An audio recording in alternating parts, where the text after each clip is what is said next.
Bueno, sí, yo creo que Europa está en una encrucijada de hace mucho tiempo.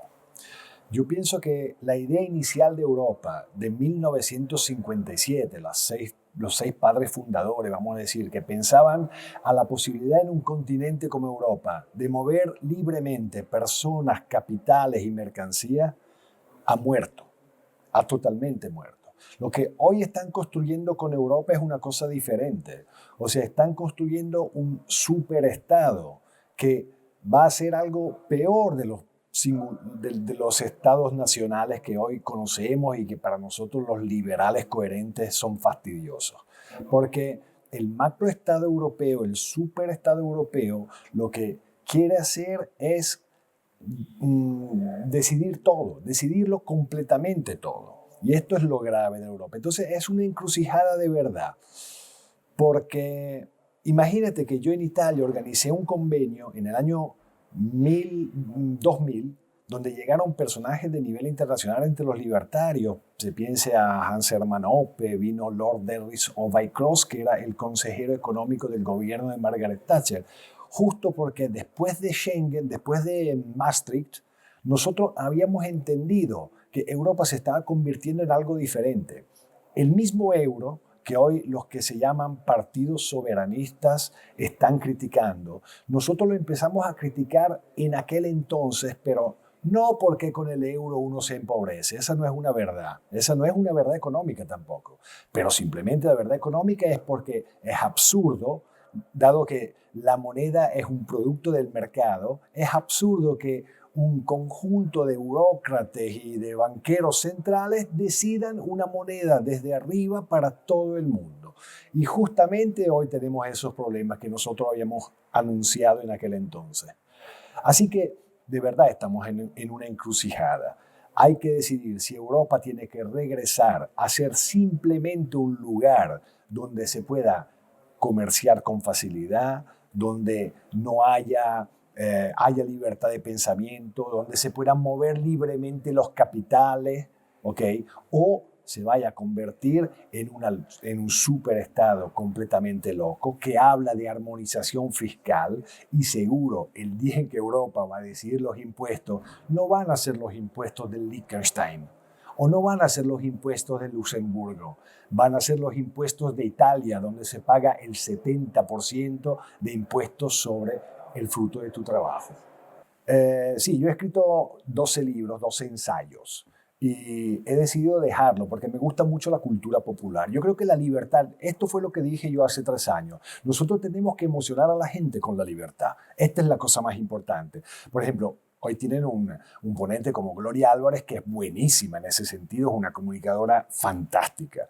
Y yo he pensado que es la hora de hablar de libertarismo, de libertad a través de una novela, a través de otro tipo de lenguaje que no sea el clásico lenguaje periodístico del ensayista y cosas así. Entonces escribí una novela que es una aventura de fantasía, muy libertaria claramente. Es la historia de un investigador que sale de Milán para buscar una chica que está buscando su libertad ella misma y pasa a través de una serie de eventos en Europa, en Cataluña con los independentistas, por ejemplo, en Tenerife, donde yo paso parte de mi tiempo, luego Estados Unidos, hasta pasando por Venezuela, que yo tengo mitad de mi vida pasada en Venezuela y muchos problemas todavía allá.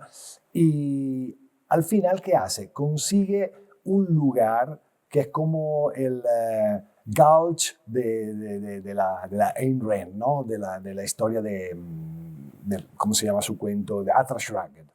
O sea, un lugar donde de verdad por fin se puede practicar la libertad que nosotros tanto nos gusta, de la cual nosotros tanto hablamos. Y este lugar se llama Montecristo. El libro se llama El Conde de Montecristo. Tiene que ver con Bitcoin también, mucho con Bitcoin. Y en esta novela yo hago una cosa muy particular, que es decir que yo he conocido realmente a Satoshi Nakamoto, pero hay que leerla para saber por qué. Bueno, en primer lugar, para pensar a una Venezuela del futuro que no sea una Venezuela cubanizada como lo es hoy, hay que salir del régimen actual. O sea, hay que salir del chavismo, porque acuérdese bien que Maduro es simplemente un personaje que ha llegado ahí por amistad con Chávez, porque era su guardaespaldas, por esas cosas, no es un político o una persona capaz, sino que hay que salir del chavismo. Y si Venezuela hoy en día está en estas condiciones, es porque ha aplicado lo que el Chávez llamó el socialismo del siglo XXI. Entonces, la Venezuela del futuro, si tiene que ser una Venezuela libre, tiene que absolutamente salir del actual régimen y del actual sistema, que no es otra cosa que una dictadura. ¿Ok? Luego, ¿pero cómo se sale? Salir de esto es lo que pienso yo, no puede ser diferente que con una intervención. Una intervención porque ya lo hemos visto en el año 2014, por ejemplo, o en el año 2015 también, con los universitarios que salieron a las calles, que se quedaron 40, 50 días en las calles, pero el régimen se quedó ahí fijo. Solamente una intervención, y esto lo prevé la Constitución bolivariana, si lo piden, de ahí se puede salir, pero con consecuencias graves. Entonces, si en realidad fueran capaces de salir democráticamente, o sea, que Maduro decida dar unas elecciones y vaya a gobernar, por ejemplo, Guaidó y Voluntad Popular, que no se olviden, es un partido socialdemócrata que está en la Internacional Socialista, o sea, no estamos hablando de un partido liberal. Lo que puede pasar en Venezuela es simplemente que poco a poco, pero por lo menos se necesitarán unos 10 años, vuelva a ser lo que era la Venezuela de los años 90, no de los 60, no de los 70, de los años 90.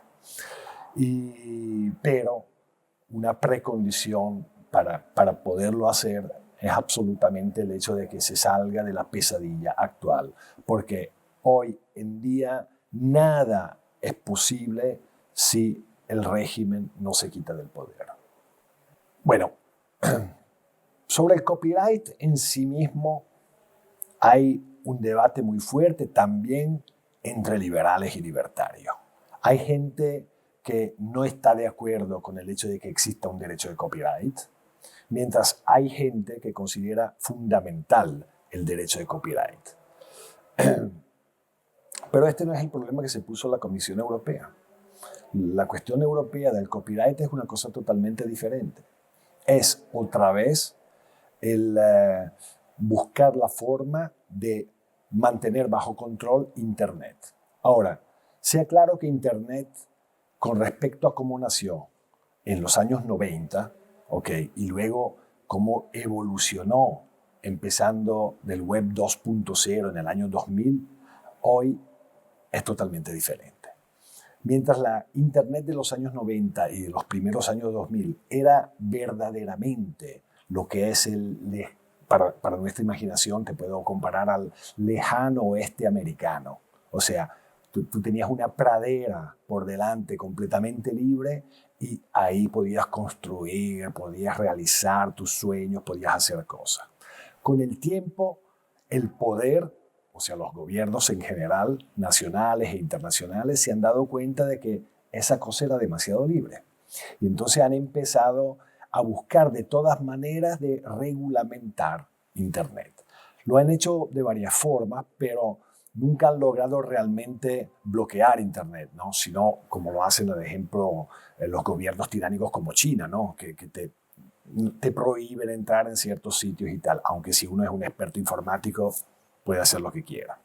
Bueno, con la ley del copyright lo que están haciendo ahora es esto, es no permitirle, no tanto a Facebook o a Google de utilizar las noticias de las grandes cabeceras que todos ustedes conocen, ¿no? Que en España pueden ser ABC o El País, o no sé, otro, yo no las conozco todas, pero para decir, sino que simplemente lo que quieren ellos es de nuevo organizar la información a través de unos centros editoriales amigos. Mientras si aunque Facebook o YouTube o Google sean en realidad empresas muy fuertes que tienen grande concentración de información y tal, permiten la circulación de ideas libres. Yo soy un ejemplo. Yo si existo y si puedo vender libros es gracias de todas maneras a Google o a Facebook, que me ha permitido ir e informar a la gente. ¿Okay? Lo que la Unión Europea quiere es otra cosa. Con la excusa de hay que pagar por copyright las noticias de ABC o del País, terminarán que ellos tendrán el espacio en los grandes social networks, mientras tú terminarás muriendo en el mundo, en el gran mundo de la información libre. Esto es si cristalizamos la situación. Es claro que por suerte es un mundo tan en evolución que al final los independientes siempre, gracias a Internet, lograrán tener sus espacios. Pero la intención de esta forma de introducir el copyright es simplemente esto.